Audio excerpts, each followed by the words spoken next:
Teacher गुरु में आपका फिर से स्वागत है। फिर से हम एक नई जोश और नई ऊर्जा के साथ एक नए टॉपिक के साथ हम आपके सामने प्रस्तुत हुए हैं।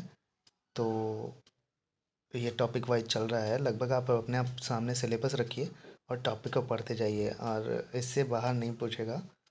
तो हम आज पढ़ने जा रहे हैं पॉक्सो एक्ट। तो चलिए स्टार्ट करते हैं। पॉक्सो का फुल फॉर्म होता है protection of children from sexual offences act. इस अधिनियम को महिला और बाल विकास मंत्रालय ने 2012 पॉक्सो एक्ट 2012 के नाम से बनाया था।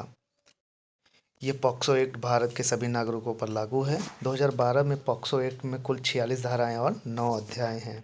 अधिनियम तिथि 19 जून 2012 को। अधिनियम वर्ष 2012। शीर्षक यौन अपराधों से बच्चों का संरक्षण अधिनियम जून 2012।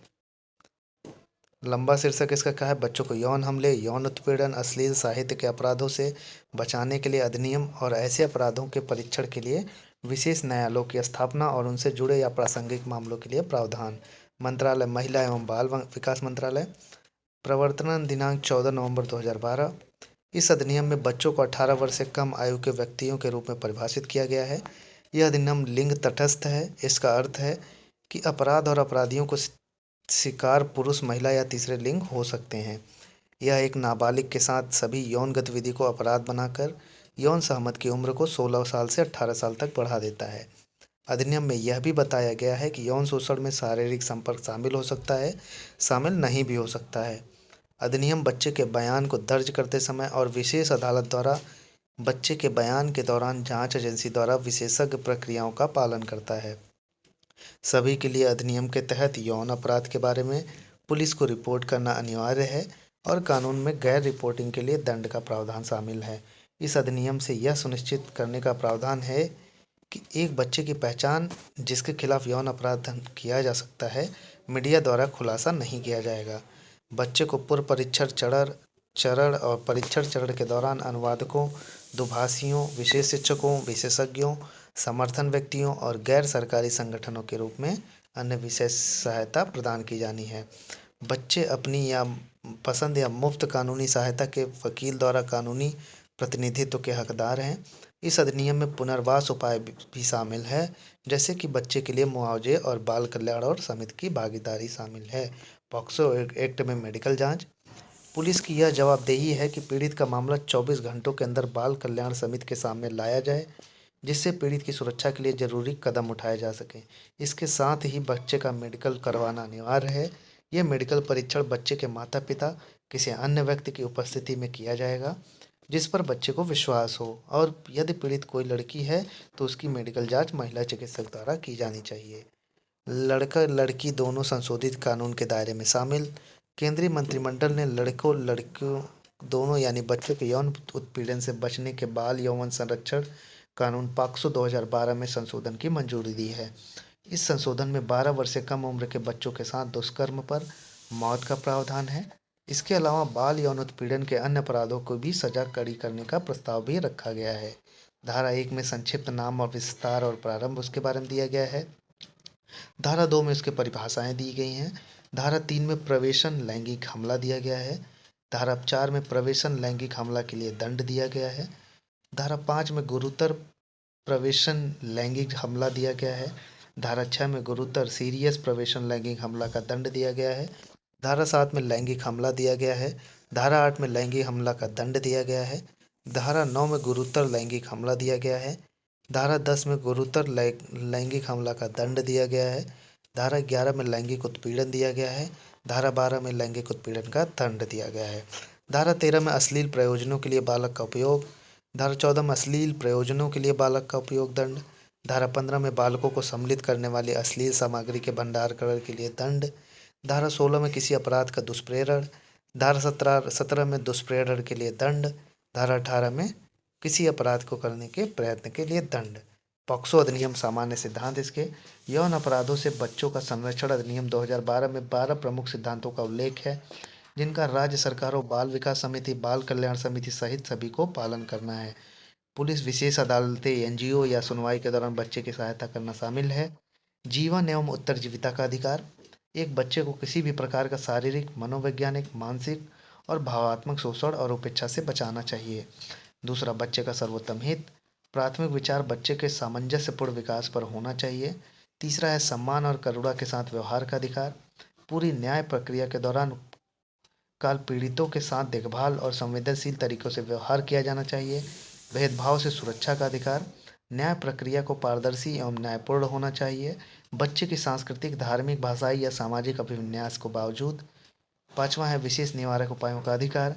यह सुझाव देता है कि पीड़ित बच्चों के साथ फिर से दुर्व्यवहार होने की संभावना अधिक होती है, इसलिए उन्हें आत्म सुरक्षा के लिए उपाय और प्रशिक्षण दिया जाना चाहिए। छठवां है सूचना पाने का अधिकार।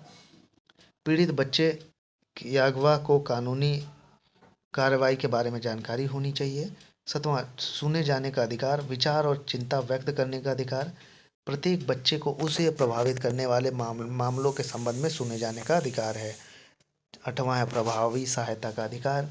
वित्तीय कानूनी हो गया, परामर्श हो गया, स्वास्थ्य, सामाजिक और शैक्षिक सेवाएं हो गई, शारीरिक और मनोवैज्ञानिक पुनर्प्राप्ति सेवाएं और बच्चे के उपचार के लिए आवश्यक सेवाएं प्रदान की जानी चाहिए। नौवां है निजता का अधिकार। बच्चे की निजता का अधिकार की पहचान को प्री ट्रायल और ट्रायल प्रक्रिया के सभी चरणों में संरक्षित किया जाना चाहिए।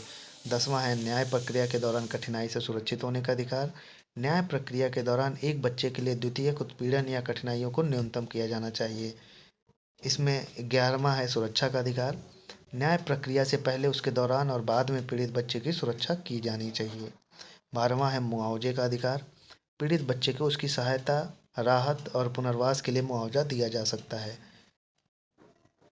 तो इसमें कुछ वो दिए गए हैं, प्रावधान दिए गए हैं और उनसे रिलेटेड दंड के बारे में दिया गया है, तो उसको देखते हैं हम लोग।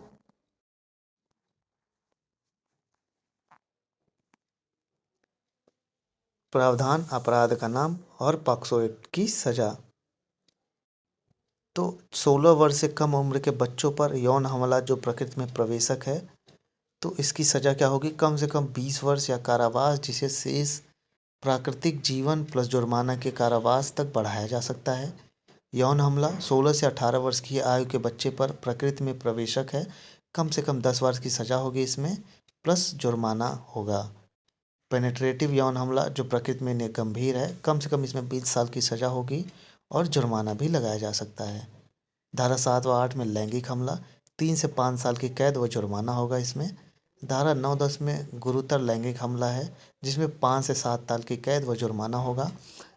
धारा 11 व 12 में यौन उत्पीड़न है, 3 वर्ष तक की कैद प्लस जुर्माना होगा इसमें।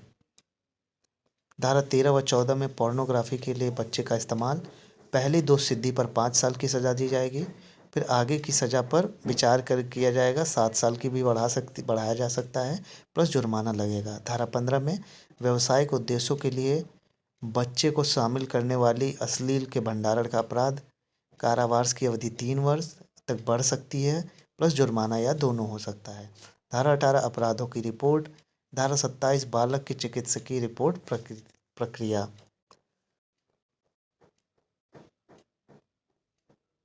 NCPCR, national commission for protection of child right, NCPCR का फुल फॉर्म याद रखिएगा। राष्ट्रीय बाल अधिकार संरक्षण आयोग बनी 2007 में। बाल अधिकारों के अकॉर्डिंग कानूनी व नीतियाँ हैं। यूएनसीआरपीडी है, United nation convention on the rights of person with disabilities, विकलांगों व्यक्तियों के अधिकारों पर संयुक्त राष्ट्र सम्मेलन 2008 से प्रभावी। Child abuse prevention and investigation unit, बाल दुर्व्यवहार रोकथाम और जांच इकाई, केंद्रीय जांच ब्यूरो सीबीआई द्वारा एक ऑनलाइन बाल यौन शोषण की स्थापना की गई है।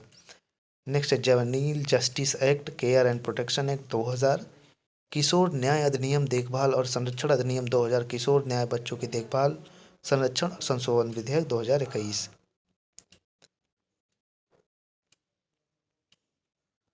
Child labour and prohibition and regulation act 2016, बाल श्रम निषेध और विनियमन अधिनियम 2016, यह 1986 के अधिनियम में एक संशोधन है। Child marriage prohibition and regulation act, बाल विवाह निषेध अधिनियम 2006।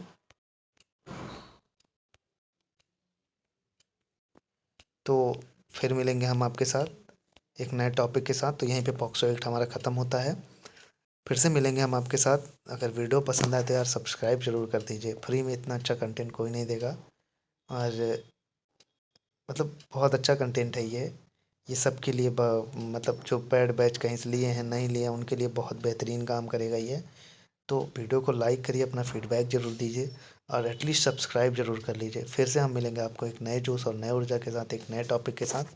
केवीएस पीआरटी पेडागोजी का धन्यवाद।